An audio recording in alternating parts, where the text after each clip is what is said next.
the undead are the weapons Yeah. and the arms, the separate arms. I would say Because the ghoul they can't. fingers. The zombie ones, not Oh, so. oh, no, yeah, the ghoul fingers are. Yeah. That's one thing I forgot. Yeah, the ghoul fingers, you can break them off so easily, but then it looks cool because it's like they've got half a hand. Well, I had like two different approaches. I had two units of ghouls I wanted, and one of them I was okay with the fingers breaking off, and the other I was like, I'm having none of this, so I just chucked weapons on instead. Um, Right. I do. It was frustrating at first, and then I thought about it, and well, I was going to break them off anyway, so should I forgive them? you know, No, I don't no, know. you shouldn't forgive ghouls at all. They're heartless man-eaters. Right. In terms of ease of assembly, I mean, Oh, they win out against anything else, I think. I disagree, actually. Oh, okay, and why is that?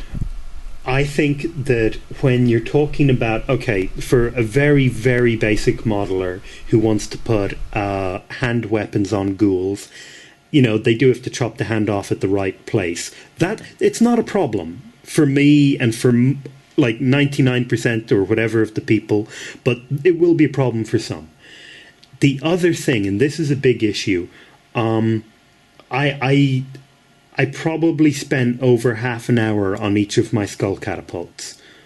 Oh, no, yeah, the skull catapults are hard, but what I was talking about as they win out against everything else is the skeletons. Oh yeah, that's true. I That's true. think. Okay. Yeah. That was what I was talking about. If we're getting into like the war machine takes forever, and plus when you're painting it, it is really hard after you've put it together to get into that one little corner where you missed the wood. And if you're Yeah. like anal about painting like me, now I obviously I do paint I do tabletop quality painting. But when I miss like one little corner, and that's the only thing I've missed on the mini, I want to get that done, you know? I Yeah. want to get a drop of paint on that. So that's the only thing that really bothers me. But otherwise, I think they are a solid line of Yeah. miniatures. I Yeah. really do. I'm actually. And that's why It's I've made over 300 of them. it's funny. It's funny that you're saying all that about the sculpt catapult because I have two in my hands and I haven't even spray painted them yet, and I'm just like, oh man, I knew it would happen, but I wanted them built. I wanted to see. I wanted to see them built, and I wanted to be able to use them in games. I So, will say, if you're trying to do, leading into variety here, if you're trying to make variety out of your catapults, grabbing a small Dremel or something like that and just working away at the skull in the bucket, yeah, I've made 3 different catapults yeah. that way. Basically, what I did was I made a regular catapult with the skull and everything, and then Mhm. I made 2 catapults without the skull, but I put the arm in different levering positions. So, like, one, it's in the middle of coming back down, and in the other, it's fully down, being Yeah, loaded. I was lazy. See, I I was- take more care in my models than you do. Hey, Bert. hey, hey, hey. I think that where you can really differentiate the catapult is in the two undead guys, like without any real effort. Right. There is some variety there, and I would say possibly more variety than the skeleton sprue. Would I be right in saying that? Wait, which sprue are we talking about? If we're talking about the sprue with the two skeletons. Oh, yes, yes. It does have a good bit of variety in it, but I think if you combine that with a skeleton sprue, you get a much greater variety because you're adding in the extra bits from there. Because I mean, how cool is it to have a skeleton champion in the front of your unit, looking through a spyglass? Yeah, So yeah, exactly. And then how cool is it to have a guy with a giant, sword or whatever, bringing it down while the other guy fires a catapult. exactly, So exactly. yeah. The other thing I want to say is, in terms of variety, I would say that the Ghoul Sprue is probably for me the perfect sprue, and I know that might be overstepping it for some. It's interesting because the way the ghoul sprue is designed, it works well with the zombie sprue, and I've used that to Yeah. get an amazing amount of variety. So Yeah, and even just with that 2-man sprue, I think that if they could do what they did with the ghoul sprue, and to a lesser extent the zombie and skeleton one, with every single sprue, then I don't really see people complaining about any future release, really. You right, know, right. it's just that exact right amount. You know, there's just enough heads, there's just enough weapons, and by just enough, I mean just enough to make it really actually interesting for a whole unit of 20 or 40 or whatever. Yeah, So, I see what you're saying, and yeah, I think the little amount of heads that the ghoul sprue has kind of lets it down. But then when I bring in zombie heads from my zombie sprues, it really adds a bunch of variety that helps with it. Um, so moving on. yes, sorry. No, no, no. Moving on to the orcs. Yeah, I have Hardness and brittleness. yeah, I have only had one sprue from the orcs, which is a great axe sprue. And just from that sprue, I'd say that they are pretty solid. I wouldn't say they're as solid as the dwarves because they're not as squat, Right. but they are pretty solid. I have not had any problems with them, but I could see where you would have one problem, and that is with the actual axe itself for the great axe, because it's almost like a 16th century halberd where it has that little spike coming out from the top, and I could see that bending a little bit. But that's pretty much all I've Okay. seen. All right. And how about assembling them? The only real problem I've had has been with the heads, and it isn't exactly a problem as it is the peg that goes into the socket on the body is longer than the socket itself. Oh man. Yeah, so I kind of had to cut that down a little bit. I think manufacturers sometimes forget that not only can it not be longer, you know, can the peg not be longer than the socket, Right. but also it should be slightly shorter so that you can put some glue in the thing. Right. Yeah, oh man. Oh well. How about the variety then? And I know this is a sore subject on the Yeah. internet, so Yeah. what do you think? Well, actually, since I've only had one sprue, it's kind of limiting. But just from that sprue, I have seen great potential. Because the heads, I can see without how many heads there are now. Like, I think Scarlet Squig mentioned that there's like 14 different heads now total. I think that's it, yeah. Yeah, yeah. I could see a bunch of different conversions for these guys. Especially when you take into account that you can position their arms and such. Now, they'll all be in almost the exact same pose, but they aren't going to be all in the same pose, which will make the unit flow a little bit better. Okay, well, is it flowing enough for an orc horde? I would think so. Oh, okay. That's good. But that's just me. I mean, I can't. That's my opinion. I can't state anyone else's. But Yeah, I really want to get my hands on the Gore Riders, but I don't think I'll get many other orcs. And yeah, to be honest, I think it's enough. Like everything I've seen of the sprue, I think it's enough. But you know. right. And I originally was not going to get orcs as an army because I have my undead and my elves are a painting project, but my undead, my dwarves for my demo army, and then my elves for my painting project, and that was it for Mantic for me, because I didn't want chaos dwarves or abyssal dwarves.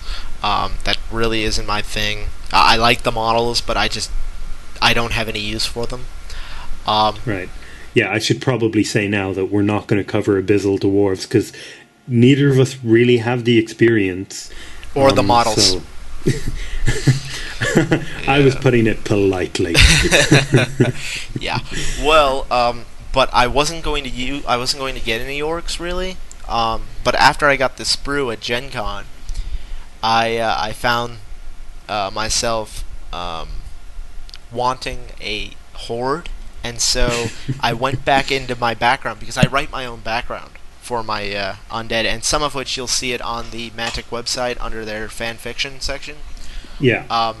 But my army is desert based, but I basically wrote a piece that it hasn't been posted yet, but it's my my city, my undead city, being attacked by a desert orc horde, and the desert orcs are like they have brownish skin instead of green. And what I've done is like my high necromancer or whatever, he comes out and he basically enslaves the entire orc army, their souls to his will. So they're still living. Oh, so basically, you're actually going to do something that not many people do, even though it's perfectly valid, which is combine two evil lists together. Right, it's the ally system. Yeah, I'm using it as the ally system, but the basic idea of it, or the premise, is soul possession. So that's what I'm doing it with. Okay, so that's why you've gotten them. Okay, yeah. I think we have almost covered everything, but the range in general. Pardon? The range in general. Yeah, we've covered the range in general, but there is one thing that we thought would be a separate thing altogether. We obviously both have experience with different ranges of miniatures, and we've kind of always found that whole ranges have about the same flash and mold lines. So we're going to discuss the Mantic flash and mold lines that we've experienced so far compared to the other companies that we've experienced so far. Right. So is there anything that stuck out for you? There's almost no mold lines. When I got my first elf sprue in the mail, because when I got into Mantic, I got the originally they had a set where you got a messenger bag and a troop sprue. So I got that, and when I originally got my troop sprue, I was stunned. Not only because of the detail, but because there was almost no mold lines. And that saves me so much time. Because it's for people who haven't assembled models much before, and if you have to, flash and mold lines are basically when you hold the sprue, it's obviously almost flat, and if you follow how would I explain this on an audio medium? Okay. What it is when the sprues are cast. It's basically like two halves of a mold pressing together, and then you get the liquid plastic poured into that through channels.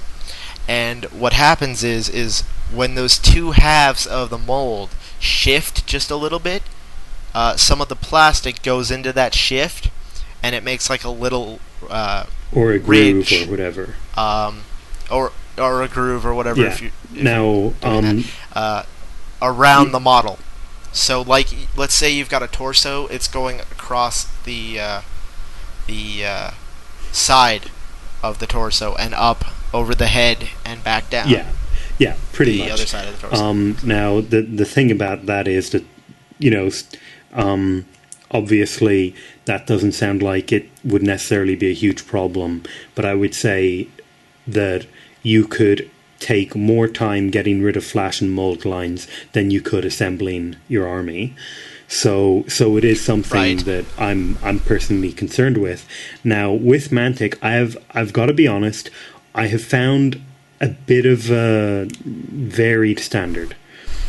Really? Yeah, I actually have. I found that for most things it was fine, and I was very happy with that.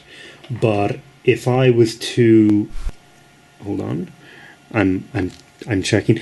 My ghoul sprue, I had a little bit of a little bit I had to do, but on the heads, especially the bald heads, I actually had to do some work there. And a couple of times, there's a ghoul head with kind of a really weird, like, lank haircut on. Right. Yeah. if you get if you get a kind of wobbly ridge like something that's sculpted as hair, it's very hard to get rid of a flash line. So even if it's very small, it's still a problem, and it kind of irritates me. The only real flash line that I've noticed that has been a really big problem for me is that on the Revenant sprue, with the helmeted heads, the plumes are so bad, and it's not like it's just this giant ridge of plastic mold line that's coming out of the model. It's that it's little. It's a tiny one, like a usual mold line that you'd see on any other model, like a GW model or whatever. But it's thick, and that is the problem. That's basically it. I mean, like the ghouls, the bald heads, not a problem. The one with hair, problem. I don't have it on all of them. I have to say I don't have it on all of them, but on the one or two I do, I'm probably not going to use them. Now, the other thing, and this is really odd because I don't think you have it, but on both of my catapults, I had to go around most of each piece. And it was like hard flash. It wasn't just, it wasn't like a soft thing that came off quite easily. I actually had to properly cut off most of the way around, which I was surprised at because, as I said, apart from the ghoul heads, everything was fine. Yeah, I've never had that, so maybe I just got a bad batch for the catapults then. Fair enough. I do want to review one last thing. Yeah. And that is the base sprue for the Kings of War range. I'm going to get one now. Hold on. Right. Before you say anything, I'm just going to let people know it's the exact same base sprue for every single Kings of War model, just in case you were wondering. So, fire away, Max. Right. Sorry. Right. I find this thing to be a godsend because the bases are extremely, like, with GW bases, you get that ridge and they're hollow inside. Yeah. And they're actually something like, they say they're 25, but they're like 26 or 24.5 millimeters long with that ridge, which is the... I'll be honest, I never measured that. Yeah, I did. So shoot me. I'm not going to say anally retentive, but I am. Yeah, we're all thinking it. Yeah. I had to because I was making my own movement trays. Anyways, right. So I found these to be a godsend because they're absolutely 25 millimeter. They are a full-on hard plastic base. The only hollow part of it is the inset in the middle, and that only goes down, I think, halfway through the base, something like that. And yeah, it's not fully through the base, is what I'm saying. It's not all the way hollow. Mm-hmm. So, but they're almost exactly. I think they're maybe like, 1/100th of a millimeter. That's a margin of error, but they line up exactly the way they should. And the hole, as it is, for the puddle bases that the Mantic miniatures come on, those you can get plasticard at Walmart, which what I use is I get the for sale signs because they're just the right thickness. Okay. And for $2 I get a giant sheet of it, and I cut it up. And I cover the hole or whatever, and these work perfectly for any other minis that are not Mantic and do not have the puddle base that fits into them. So you've basically gone and bought some bases separately just because of this, yeah? Oh yes, I bought like 200 extra bases, and I have a stack of them just waiting for any okay, for as an example, I bought Reaper miniatures and some other stuff for my undead army, and I bought knights, like human knights, armored infantry, and I make what I call the Ghostly Crusade, so they're my wraiths. Okay. And some of them that don't have puddle bases, I put the plastic card over, right? Yeah, I get what. Yeah, okay. So Yeah, yeah. that's a pretty good idea. And I would do the same, except I'm too cheap, I guess. yeah, well, I just find it an amazing way to get a perfect line, Yeah. instead of where they'll all fit into a movement tray, if you Right. will. Yeah. So that's really the best thing I find about these. And apparently, from what Ronnie said at the open day, I did not actually ask him this at Gen Con, but Scarlet Squig asked him at the open day, and apparently the base sprues give them the most revenue, ironically. The separate selling base sprues. I think I've heard that, yeah. And Yeah. I'm not sure. Maybe it's because, people have a similar mindset to you. Or Right. maybe, there's something else there. I don't know. But I can, it probably didn't cost much to produce, and they knew, it was the one thing they knew was going to be in plastic. Right, right. And they're going to be doing circular ones for the Warpath figures. Right, yeah, which So. I'm looking forward to how those actually look and feel, because, I really like the kind of aesthetic of the square with the circle inside it. Right. So, round with round, I don't know. It'll be interesting. Yeah. Yeah. I think that we have pretty much covered it. Is there anything else that you wanted to say? Because, I mean... I don't really think so. I mean, we covered the plastic ones, and that's pretty much all we can cover with the subtopics that we chose. Yeah, yeah. As far as ease of assembly and everything else. The aesthetic purposes, I think, are subjective.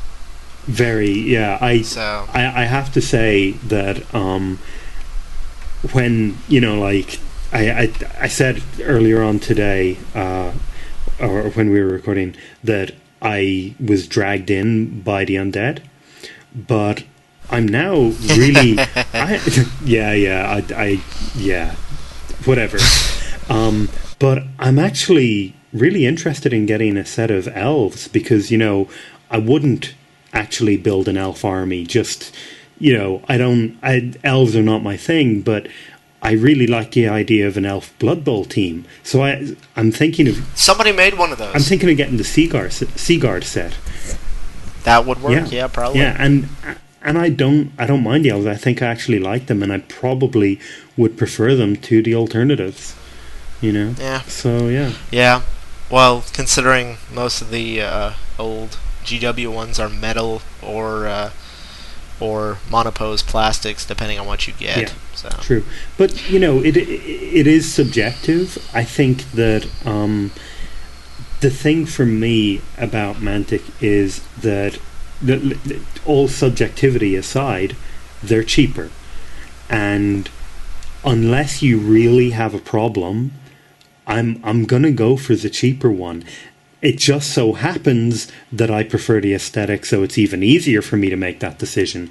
But really, if you want to make a large army, if I was to start, and I absolutely loved Space Marines, I don't think I could afford to make a Space Marine army, even with Assault on Black Reach. Right. And I guess that's all we can say, really. Yeah, so. I'm getting into a debate that I promised I wouldn't, so I'm gonna. Yeah. I'm really sorry. Yeah. We're gonna leave that aside. Anywho, scratch that out.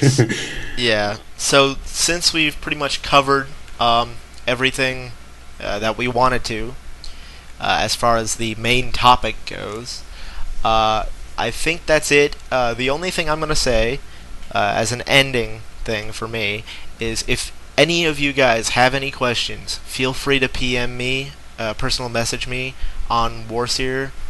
My name's Lord Marcus. Any questions that you have for the podcast, anything you want to ask, I will reply to you, and if we can, we may be able to fit in something like a question and answer. Yeah, I think that would be definitely a good idea. I think also, depending on how things go, we might be able to set up a feedback thread on one of the forums we both frequent. So, Right. but let's not say any and names just yet until we get permission. Right, and speaking of which, this podcast actually came about from the Mantic Community Enhancement Initiative, which is on Warseer in the Mantic Games subforum. Go check it out. We have some amazing ideas, and you guys can help spread the word. Well, I think that's pretty much it. So I guess it's goodbye from us for the first episode, and we will see you in either... Well, we will see you when we see you, because we have no idea. Exactly. Oh, crap. I sounded so suave right up until that point. I know. All right. That's Anyway, ciao, guys. Mantic Podcast out. Bye.